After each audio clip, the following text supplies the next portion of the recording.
Hello beautiful people, it's your boy Prag from FROX NOX and welcome to Friday Night SmackDown. Tonight's SmackDown, the go home edition for Money in the Bank, and I gotta say this episode was a wild ride and I'm hyped to roast some trash on this show. Hype up for my queen Giulia, and I'm bringing the energy like I'm in the front row at the Dignity Health Arena in Bakersfield. So buckle up cause I'm about to spit some fire, gonna drop some F-bombs and make you laugh your ass off. So let's dive into this chaos.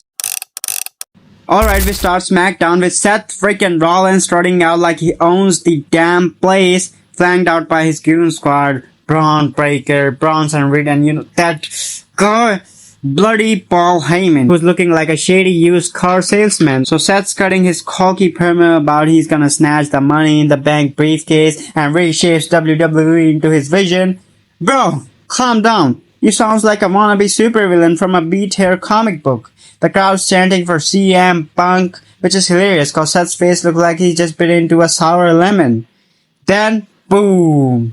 Solo Sikoa rolls out with his new Bloodline pose, Jacob Fatu and JC Mateo. Solo grabs the mic and clowns Seth, says his crew is just a knockoff Bloodline. Oh my god. He calls Braun Breaker, Jey Uso's stunt double, and Bronson Reed Sami Zayn's discounted cousin. Oh my gosh. I was dying, fam. Solo's out here spitting facts, but Seth fires back, trying to stir the pot by calling Jacob Fatu Solo's bitch. Damn! But Fatu just stares him down like he's ready to rip Seth's head off. After that, things get heated. But Seth and his goons beat before it pops out. Typical Seth, Seth talks a big game but runs when it's go time. And I gotta say, this was a solid opener for a SmackDown show and setting the stage for Money in the Bank chaos, and I'm really hyped for Money in the Bank. Next is Zelina Vega versus Piper Niven in a Bakerfields brawl. Oh man, let's talk about this absolute dumpster fire of a match. Zelina Vega versus Piper Niven. First off, Zelina, girl, you're out here acting like you're some badass street fighter, but you are moving like a chihuahua trying to wrestle a bulldozer. Piper Niven, she's just a walking fridge who thinks she's intimidating, but looks like she's auditioning for a Viking cosplay gone wrong. And please don't get me started on Chelsea Green and Alba Fire at ringside. Those two are like the budgeted version of Mean Girls. Expect they are not even fetching. And this match was street fight rules, so Zelina grabs a candlesticks like she's starts whacking Piper like she's trying to crack a pinata. But let's be real, Zelina's swing are weaker than my Wi-Fi signal at grandma's house. So Piper tosses her around like a rag doll, and Chelsea and Alba are out here cheating like they're playing Uno with extra wild cards. Then out of nowhere, beautiful madness, my goddess, Giulia swoops in like an angel of destruction. She takes out Chelsea and Alba with a candlestick, looking like she's a straight up anime protagonist. Zelina tries to powerbomb Piper through a table, but can't lift her, cause Piper's built like a tank. Then Giulia saves the day again, softening Piper up, and finally, Zelina gets the pin after a weak-ass powerbomb. Post-match, Giulia raises Zelina's hand and I'm like, yes, queen. But then, boom. Giulia headbutts Zelina and slams her into the mat, holding up that Women's United States Championship like she's already a champ. Zelina's lying there like a sad puppy and I'm just crackling. This match was a hard match, but Giulia made it watchable. And Zelina, I gotta say please stick to TikTok dances cause wrestling ain't your thing. Backstage, Cody Rhodes and Jey Uso are chilling in the locker room where Jimmy walks in, asking Jey how is he holding up. But Jey's all, "Champs answers the call," acting like he's some kind of hero. Hey bro, you're just a walking meme with that yeet crap. Jimmy is just checking on his brother, but Jey's ego is so inflated it's blocking the sun. Cody's trying to keep it professional, but you can't tell him he's sick of Jey's nonsense too. This segment was like watching a family reunion where your one cousin is way too extra. Jey, take a seat, you're embarrassing yourself. Next up, LA Knight versus Aleister Black, and let me tell you, this was a banger for like 5 minutes before it went to hell. LA Knight is out here with the greasy charm talking about how it is his third Money in the Bank in a row, and he is the vet now. What you said? Bro, you are not a vet. You are just a guy who keeps losing at ladder matches. Aleister Black meanwhile is all moody and goth, cutting a promo about someone stealing his Black Mass move. What? This match starts hard with LA Knight hitting a slick dropkick, and Black fires back with those creepy spin kicks that make him look like a possessed ballerina. And it's back and forth high energy stuff, and I'm hyped for this.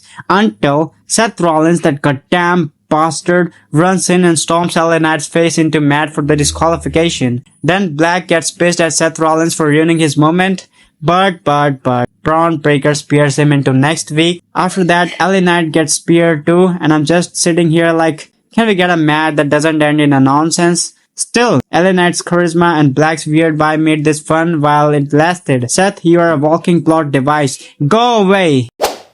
Backstage, Tiffany Stratton acting like she is the queen of SmackDown, completely ignoring Jade Cargill and Charlotte Flair. Yeah, Jade standing there looking like a superhero, and Charlotte spouting cause she didn't qualify for Money in the Bank. Tiffy is out here acting like she is above them, but let's be real, she's just a Barbie doll with the title, and Jade and Charlotte exchanging looks like, what does this chick think she is? I really can't wait for Jade to eat Tiffany into oblivion and Charlotte to remind everyone she is still queen. Tiffy, you're not that girl. Please stop trying, girl. Next, Tiffany Stratton hits the ring and oh my gosh, this chick is insufferable. She's out here calling herself the It Girl and saying everyone is gonna try to copy her Money in the Bank win from last year. Tiffy, you're not the It Girl. You are the I wish I was relevant girl. The crowd is half asleep until Rhea Ripley's music hits. And honestly, the mommy gets a massive pop. Rhea roasts Tiffy, saying she's never needed a briefcase cause she is a real champ.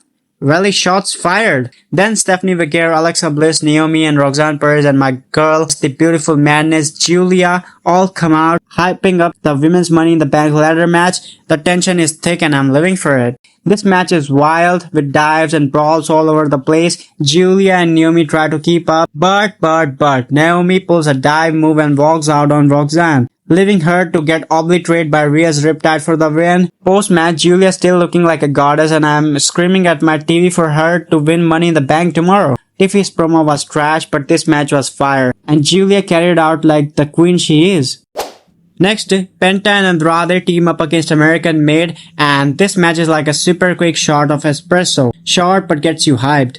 Penta's out here flipping around like a luchador god, and Andrade is smooth as hell with his technical moves. Penta and Andrade put on a banger because they are not trash like 90% of their roster. But of course, Seth and his goons ruined it post-match because WWE loves same old shit. This match was fire, but ending was trash. Backstage, Solo Sikoa trying to hype up JC Mateo, who I am 99% sure is Jeff Cobb under a new name. Solo is like, Jacob Fatu is all gas, no brains, and I'm cackling, cause Fatu is hiding behind a door, hearing every word. Solo is out here thinking he's the mastermind, but he's got the charisma of a wet sock. JC Mateo is just nodding like a bobble's head, probably wondering why he signed up for this Bloodline reboot. Fatu face says all. He's about to snap and I'm here for it. This way like a soap opera scene but with worse acting with more Samoan tension. Next, Bo Dallas aka Uncle Howdy drops a creepy White Six promo saying they won't stop until they get what is owned. What? Bro, you sounds like my landlord chasing rent money.